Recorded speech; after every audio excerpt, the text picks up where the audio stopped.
Hi friends, good morning to everyone. Today's topic in economics, Unit 3, Food Security and Nutrition. What is food?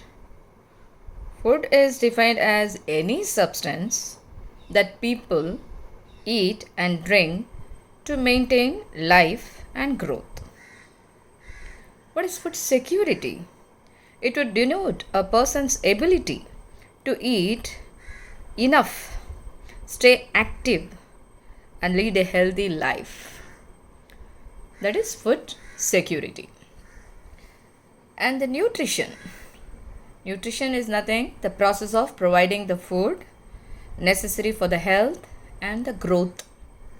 So here in this chapter, we are going to discuss about food security and the nutrition. Learning objectives.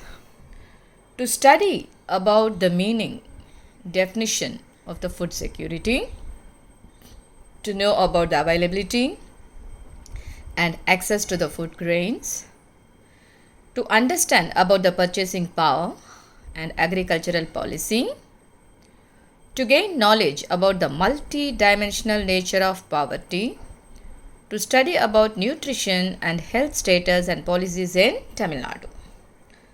Let me go to the introduction first. Food. Food is defined as what?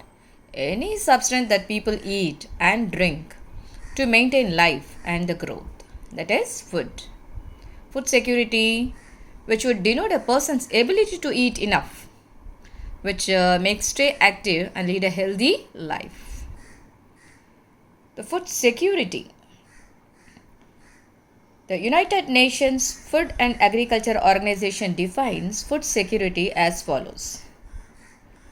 Food security exists when all people at all times have a physical, social, and economic access to sufficient, safe, and nutritious food which meets their dietary needs and food preferences for an active and healthy life. So, what is food security?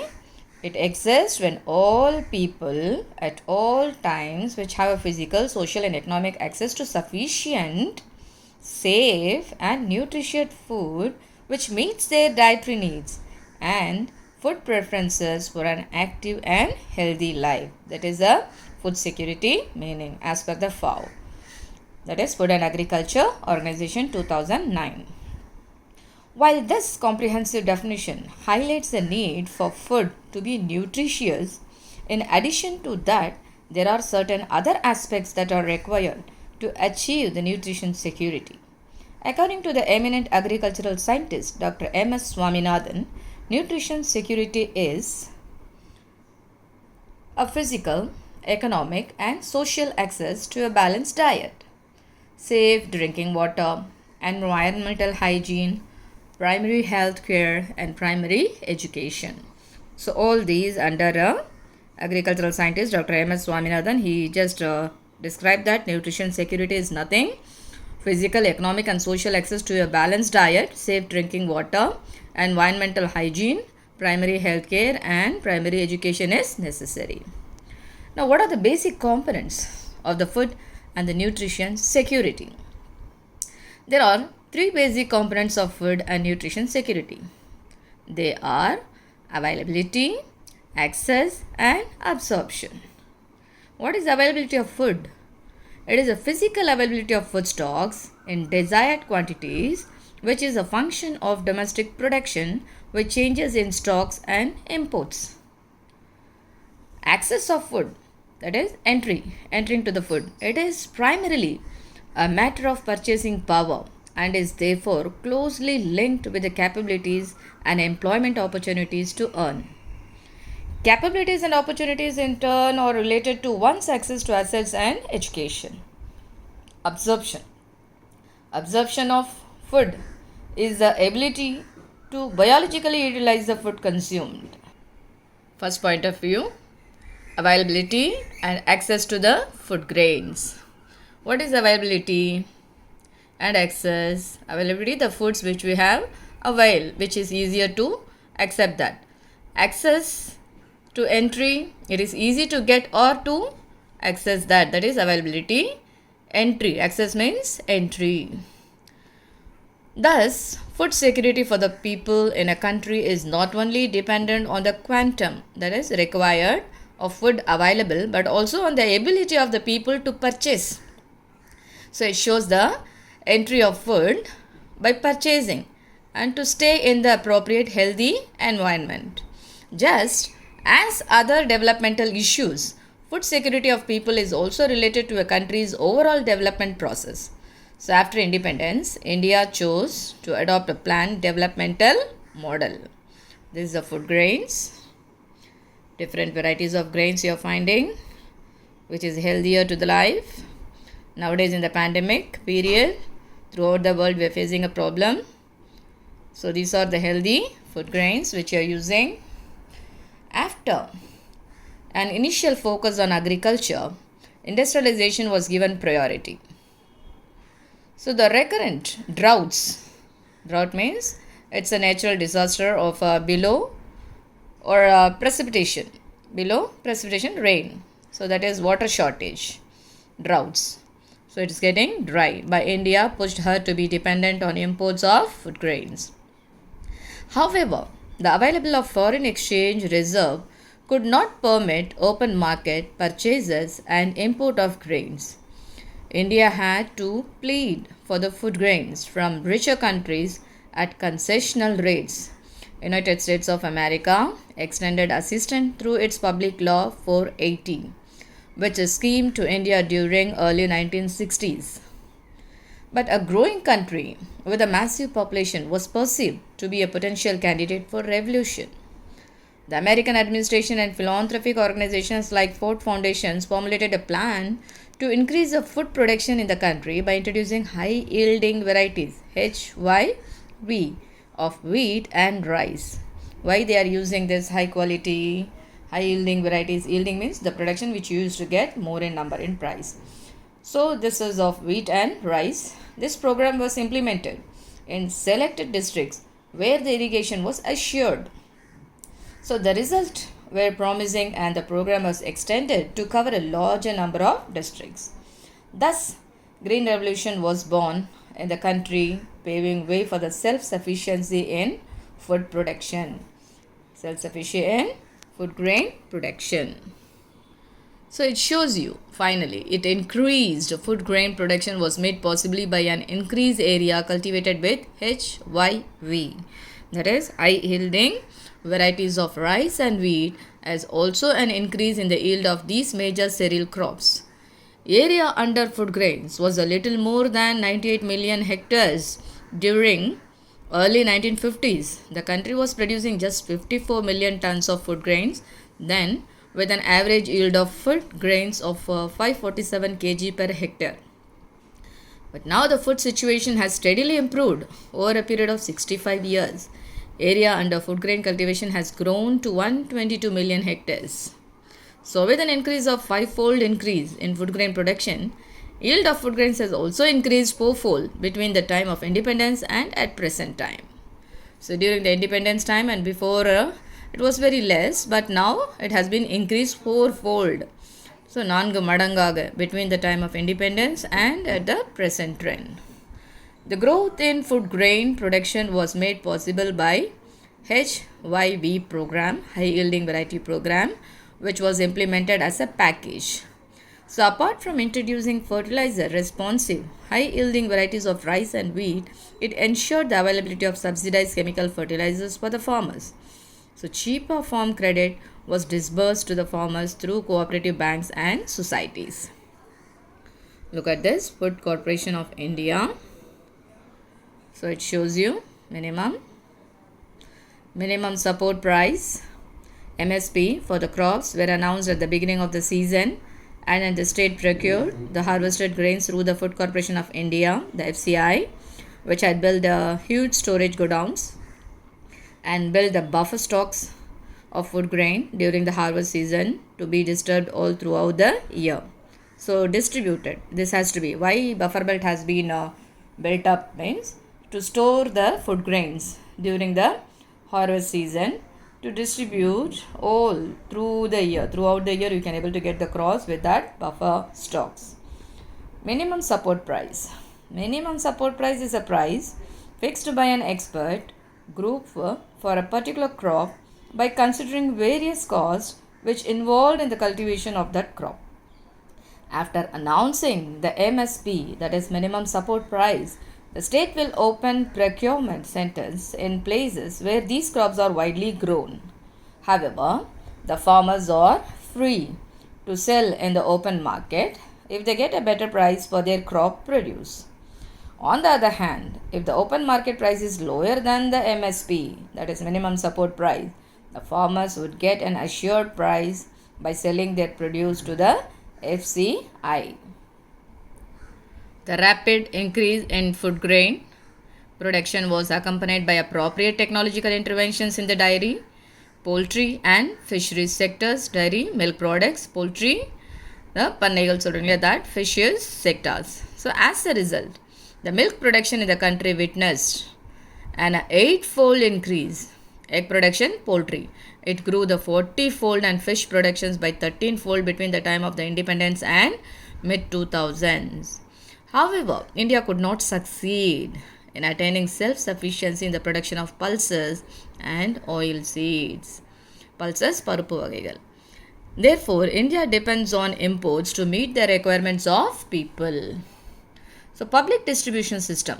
Tamil Nadu has adopted an universal PDS. It's one of your objective, an important one. Tamil Nadu is the only state which adopted an universal PDS. The rest of the states in India had a targeted, that is aim or direct level PDS.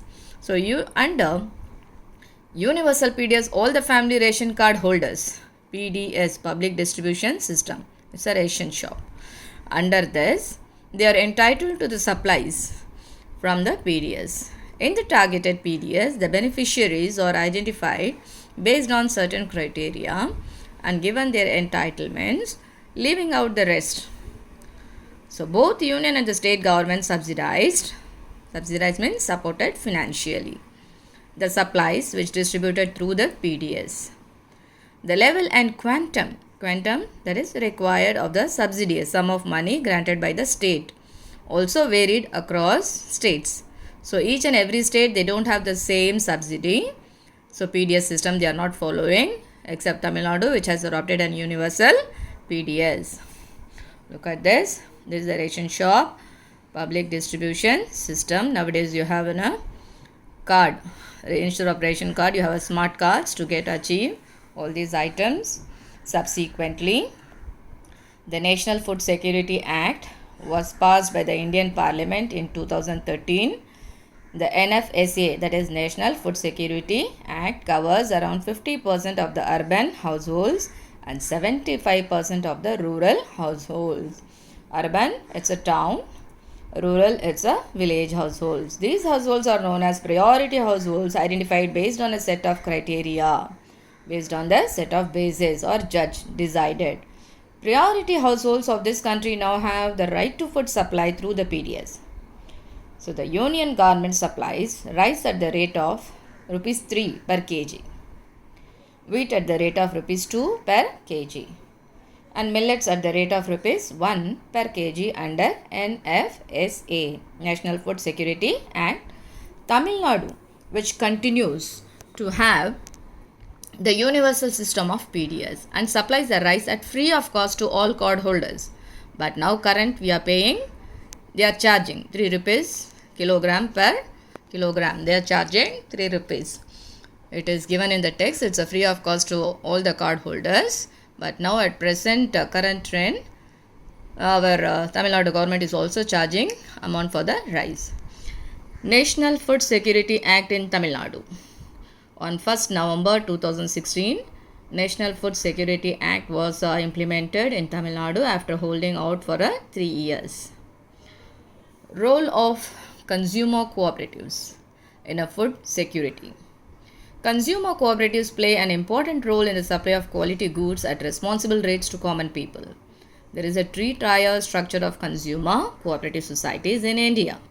They are the primary consumer cooperative societies, central consumer cooperative stores, and the state level consumer federations. There are 3 types. One is the consumer cooperative, then consumer central cooperative one, then the state level consumer federation is also there. More than 50,000 village level societies are engaged in the distribution of consumer goods in rural areas. This scheme is playing an important role in food security in India. For example, out of all fair price shops running in Tamil Nadu, around 94% are being run by cooperatives. Buffer stock. As we have all known about this is the stock of the food grains, namely wheat and rice, which procured by the government through the Food Corporation of India. The Food Corporation of India purchases wheat and rice from the farmers in states where there is surplus production. Surplus means addition. So abundant supply which villages and the farmers they have in the state, they are just purchasing by the government. So surplus production is purchased by the government of India or by the particular states. The farmers are paid a pre-announced price for their crops. This price is called minimum support price. The minimum support price is declared by the government every year before the sowing season to provide incentives to farmers for raising the production of these crops. Provide incentives means the money. What is the amount they have to pay to the farmers for raising the production for this academic year? Of these crops, the purchased food grains are stored in granaries. What are the things they purchased from the farmers? The government is storing and keeping. That is we call as a buffer stock. The stock which is a storing in one area. The stock of food grains. Okay, buffer stock is done to distribute the food grains in the deficient areas. Actually, the government is purchasing from the abundant supply. Which area they have the abundant supply, from them they are purchasing. So, which is a lack area where there is a deficit areas and among the poorer strata of the society at a price lower than the market price, also known as the issue price. So, this also helps resolve the problems of shortage of food during adverse weather conditions or during the periods of calamity. Now, we are talking about the purchasing power. Purchasing means the financial ability to buy. If you are ready to purchase any product, that means you have financial support with you. So if you have a money only, you can able to go and purchase. So this is the purchasing power. The purchasing power is nothing but the value of a currency which expressed in terms of the amount of goods or services that one unit of money can buy. Price increases, purchasing power will declines, and vice versa. If the product of a price is increased, now how you are watching in gold, any kind of metal or a food grains or any product which is increased in rate, you automatically the people started to purchasing power will be declined, reduced. Yeah, because they are unable to purchase in particular cost. What is available, financial ability is there with them, that only they can able to buy. Factors affecting the purchasing power. What are the major factors? Overpopulation, increasing prices of essential goods, demand for goods, price of goods affect the value of currency, production and supply of goods, poverty and inequality. So these are the major factors which affecting the purchasing power. Number 1, it's overpopulation. The population growth rate in India is high as 1.7 per thousand. So large population leads to increasing demand, but supply was not equal to the demand. So the normal price level will be going and higher. So it affects the purchasing power, especially in rural population. Increasing prices of essential goods, நமக்கு தேவையான அடிப்படை பொருட்கள். Even though there has been a constant growth in the GDP, that is gross domestic product, and growth opportunities in the Indian economy, there have been a steady increase in the prices of essential goods. The continuous rise in the prices erodes the purchasing power and adversely affect the poor people. Demand for goods. When demand for goods increases, the price of the goods also increases. Then the purchasing power is affected. Demand na namakku thevai. When it is need. So the products which is need, that goods are increases, the price of the goods also increases, then the purchasing power is getting affected.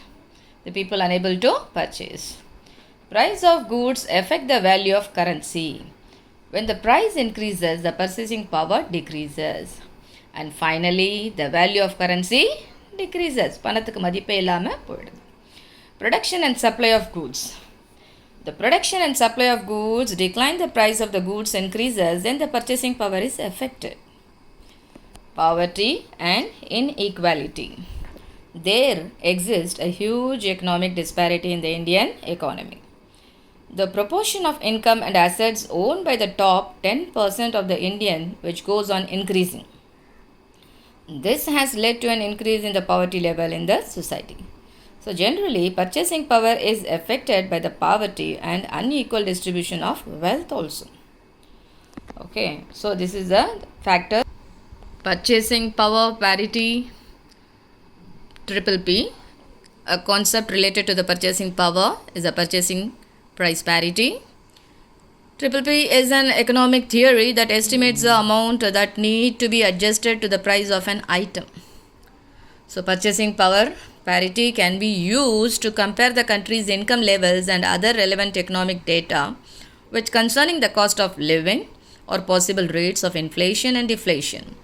Recently, India became the third largest economy in the terms of purchasing power parity. China became the largest economy, but pushing the US to the second position. This is the largest economic by purchasing power parity through the GDP, that is gross domestic product in 2019. Now we are learning about the agricultural policy in India. What are the policies has been made?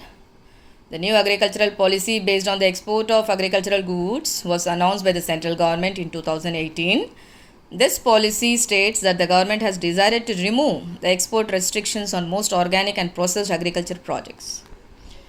Agricultural policy of a country is mostly designed by the government for raising the agriculture production and productivity, and also for raising the level of income and standard of living of the farmers within a definite time frame. So this policy formulated for all round and comprehensive development of the agricultural sector. The following are some of the important objectives of India's agricultural policy. Raising the productivity of inputs, raising value added per hectare, protecting the interest of poor farmers, modernizing agricultural sector, environmental degradation, removing bureaucratic obstacles. So these are the important objectives of India's agricultural policy. Raising the productivity of inputs. One of the important objectives of India's agricultural policy is to improve the productivity of inputs. So purchase like HYV seeds, high yielding variety seeds, fertilizers, pesticides, irrigations, projects, etc. Now look at this raising value added per hectare. Agricultural policy is to increase per hectare value added by raising the productivity of agriculture in general and productivity of small and marginal holdings in particular. Number 3, protecting the interest of poor farmers. Agricultural policy is proposed to protect the interest of poor and marginal farmers by abolishing intermediaries through land reforms, expanding institutional credit support to poor farmers, etc. Modernizing agricultural sector. Here, the policy support includes the introduction of modern technology in agricultural operations and applications of improved agricultural inputs like HYB seeds, fertilizers, etc. Environmental degradation. Agricultural policy of India has set another objective to check environmental degradation of the natural base of Indian agriculture. So this is the multi-dimensional poverty index. Look at this. 10 indicators has been issued for the multi-dimensional poverty index. We'll just go through now. Finally, we'll go to the 6th point of these factors. Removing bureaucratic obstacles. Bureaucratic, it's nothing but official barrier or administrative block. The policy had set another objective to remove the bureaucratic obstacles, that is, tadaigal, on the farmers, cooperative societies and self-help institutions so that they can work independently. So multidimensional nature of poverty. Multi inறது multiple, more. Direction, dimensional is nothing but a direction or the deficiency for the poverty or shortage, scarcity we can say. The Multidimensional Poverty Index was launched by the United Nations Development Programme and the Oxford Poverty Human Development Initiative in 2010. The basic philosophy and the significance of MPI, that is Multidimensional Poverty Index, is that it is based on the idea that poverty is not unidimensional. Uni means single direction, and that it is rather multidimensional.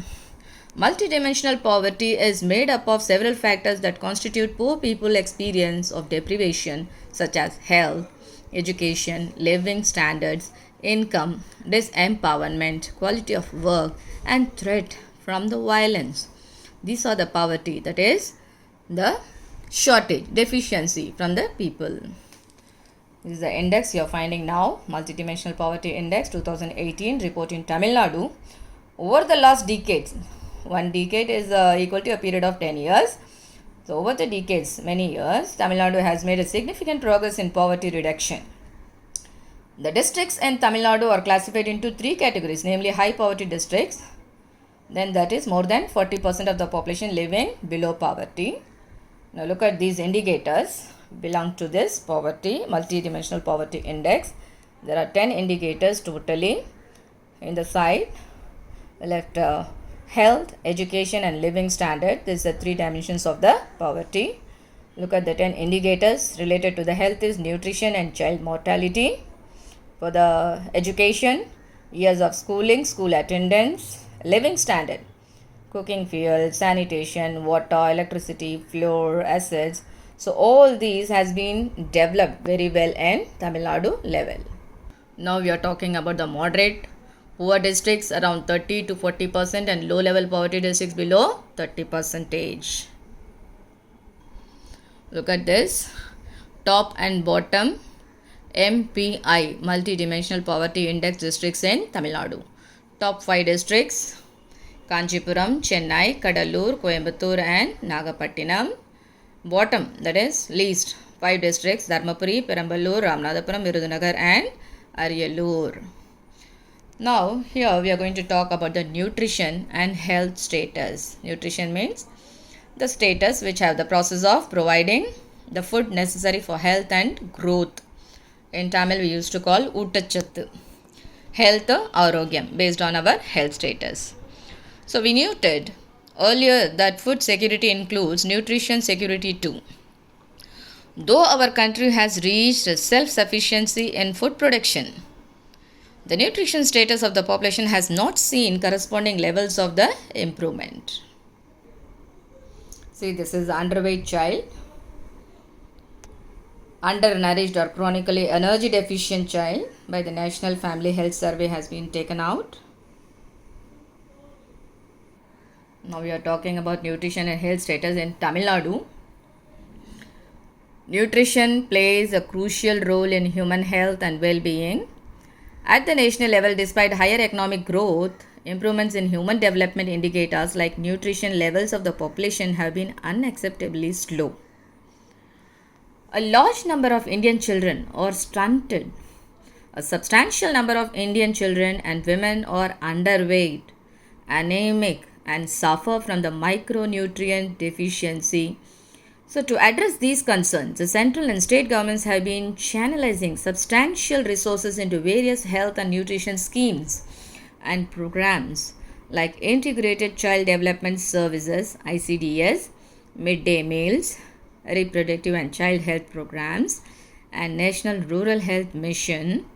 However, an effective scaling up of these efforts is required to mitigate, to reduce the painful, harsh things, the incidence of undernutrition in the country. Tamil Nadu has played a pioneering role, that is involving new ideas or methods by the Tamil Nadu, bringing about the significant changes in the health and nutrition status of children under 6 years of age, pregnant women, lactating mothers, the breastfeeding people, and the adolescent girls. The government of Tamil Nadu's successive budget outlays for the nutrition and health are the highest in the country. The performance of the ICDS scheme and the Purachi Talaivar MGR nutritious meal program in Tamil Nadu are considered one of the best in the country. This is PTMGRNMP, that is Purachi Talaivar MGR nutritious meal program is considered to be the largest known meal program in the country for combating the malnutrition, that is among children. Look at this, how they were. These children increasing primary school enrollment and reducing dropout rates. They have started this midday meals to reduce the dropout in a school enrollment in primaries. Other states in the country have modeled their known meal programs along the lines of Tamil Nadu's pioneering efforts. The first step has been taken by the Tamil Nadu only. After seeing Tamil Nadu state, the other state people also started to follow this. Now look at this important schemes, ongoing schemes in Tamil Nadu. Under Dr. Muthulakshmi Reddy Maternity Benefits Scheme, financial assistance to the tune of rupees 12,000 is being disbursed to the poor pregnant women. The Chief Minister's Comprehensive Health Insurance Scheme was launched in the state in the year 2011-12 with the aim to provide the universal health care to all by providing free medical and surgical treatment. Tamil Nadu Health Systems Project has launched ambulance services free of cost, the 108 emergency ambulance services. The school health program emphasizes on providing comprehensive healthcare service to all students who are studying in government and government aided schools. The National Leprosy Eradication Program is being implemented in the state with the aim to detect and to provide sustained regular treatment to all leprosy patients. This is a school health program. They are conducting the health program in the school campus. Now look at some nutrition programs in Tamil Nadu. This is one of your fifth brief answer. Purachi Talaivar MGR Ramachandran Nutrition Meal Program, National Program of Nutritional Support to the Primary Education, General ICDS Projects and World Bank Assisted Integrated Child Development Services, Pradhan Mantri Gramodaya Yojana Service, then Tamil Nadu Integrated Nutrition Program, Midday Meal Program. These are some of the important nutrition programs in Tamil Nadu. So look at this midday meal program, and this is a school health program. So please kindly go through that entire lesson thoroughly, my dears. Thank you.